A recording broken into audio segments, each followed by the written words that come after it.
In my research, I interviewed three teachers across different grades and different subjects to assess how do we currently use technology in our education system.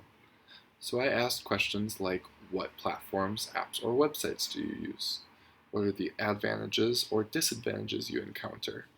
And what are the skills that you hope students will take away using technology? And what are your general thoughts on in-class, hybrid, and online learning? These are some of the platforms that teachers used in their classrooms. Notable mentions are many of them used a sort of media platform, a communication platform, a learning management system to help with homework, and a interactive whiteboard platform.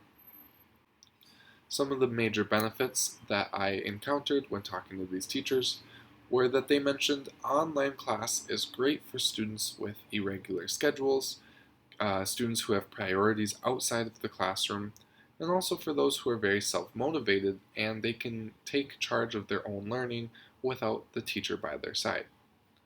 Miss Zhang, a preschool and elementary school teacher for ESL, she mentioned that online classes were great for students who were scared of the classroom setting and they worked much more naturally at home and they grasped the learning much quicker. Miss Yench, a grade 1 through 5 music teacher, said many of the projects that she does are simply not possible without the help of technology, such as creating video and audio clips and editing the audio and seeing how does the music affect the mood of the video and ties that into her music class. Of course, there are many disadvantages. All of them mentioned you will run into IT problems. So, if you cannot troubleshoot, you are going to need some physical backup materials or be ready to teach just using your voice. Professor Lewis also makes a good point that tech becomes updated or obsolete much quicker than physical resources. Links are no longer working, software needs updating, or servers platforms become obsolete. The second part of my research was to go to the student and figure out what is the general makeup of a college class.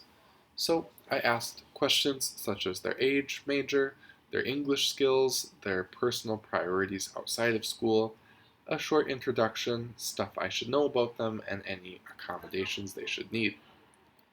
I created a word map to display the results of my data. Many of them were freshmen. Their major priority was family, whereas school was one of their least priorities. Their reading and writing was very good, but they struggled with listening and speaking. And many of them were science majors, computer science majors, and some of them mentioned that they needed careful supervision, where others mentioned they want to be left alone and they want to learn by themselves. All of them had access to their own computers at home, and none of them needed any special accommodation.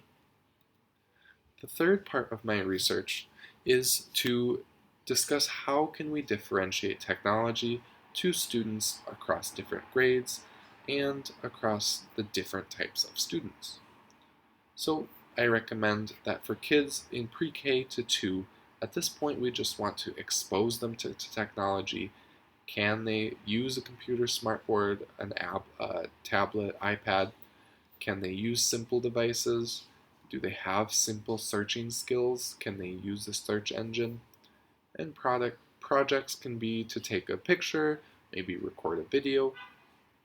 At grades 3 to 5, at this point we hope that they can do some typing, maybe some simple coding like using Scratch, and to make video and audio edits, maybe using Movie Maker, iMovie, and a good project is for them to create a simple game on Scratch or any coding kids game.